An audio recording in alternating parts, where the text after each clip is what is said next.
there! Hello! I'm not dead. I know it seems like I've been dead, but I promise you, I am alive and well. Recently, when playing through the Indigo Disk DLC, of which I'm still writing a review for, I found myself constantly feeling as if the game was actively going against me for not having people to play with. Now, don't get me wrong, I have friends, although when I sat down to take some notes for my review, I couldn't help but find myself having an issue with this not only in the DLC, but in my overall experience of Scarlet and Violet. But before I get into that, make sure to like and subscribe, cause this shit takes forever to make, since it's just me doing the recording, editing, drawing, animating, and everything in between. So please, they say if I can get to 1,000 subs by the end of the year, they'll let me see my children. Don't forget to hit that bell so you don't miss any future uploads. Was that right?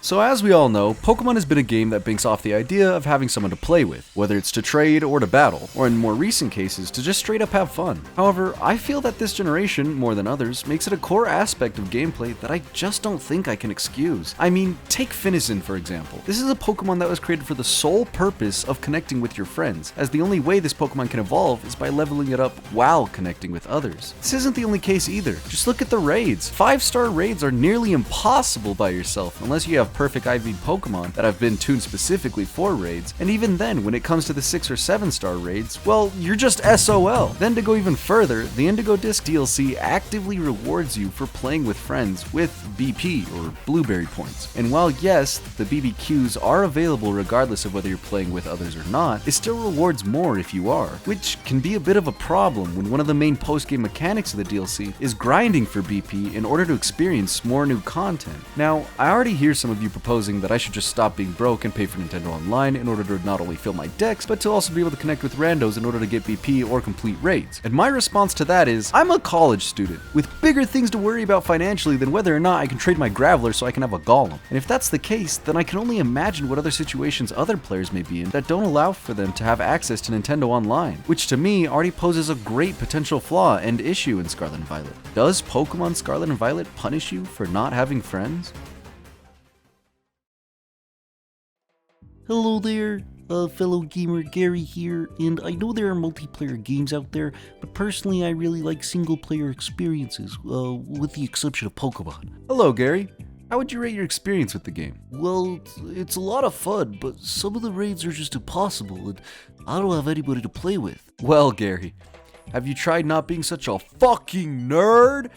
That didn't feel very good, did it? Listen, man, all I'm saying is I can live with my Pokedex never being completed. It won't be the end of the world for me. When I'm actively trying to play your game and I run into more roadblocks than just the Pokedex, then it starts to feel like I'm only getting half the experience other players are getting. I'm the type of guy where when I buy a game, I'm playing that game and nothing else until there is nothing else to do in that game, with exceptions. But goddamn does it bite when I'm like, yeah, I'm close to Dex completion, but I need a little more wildlife. Let me just, holy fucking shit. And yes, I'm aware there are workarounds, and I'm sure that even players with friends are still using those same methods. But can't I just have a fucking Conkeldurr without the reminder that I'm broke and have no friends? I don't know, maybe it's just me, but I can't even begin to understand how they thought this was a good idea. I mean, your game may be a multiplayer game, but at the end of the day, who is your demographic? Nerds! We don't have friends, or if we do, rarely do they play Pokemon, or even keep up to date with Pokemon. A baby game. A stupid baby game meant for babies. So why am I, a baby, being punished? I just feel that a core mechanic like that should not be the focus of a game enjoyed by those all around the world. I mean, accessibility is everything, right?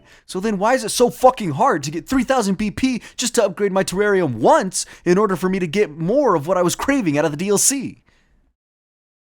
Anywho, these are just some thoughts I've had about Pokemon recently, and I don't want you to think that I'm hating the DLC because I'm actually having more fun than I've had with Scarlet and Violet since launch. If you made it this far, please leave a like, and a comment describing how you felt the game has punished you for not having homies, or how I'm a whiny little baby with nothing better to do. Either way, I'm Zenrold, and I'll catch you in the next video.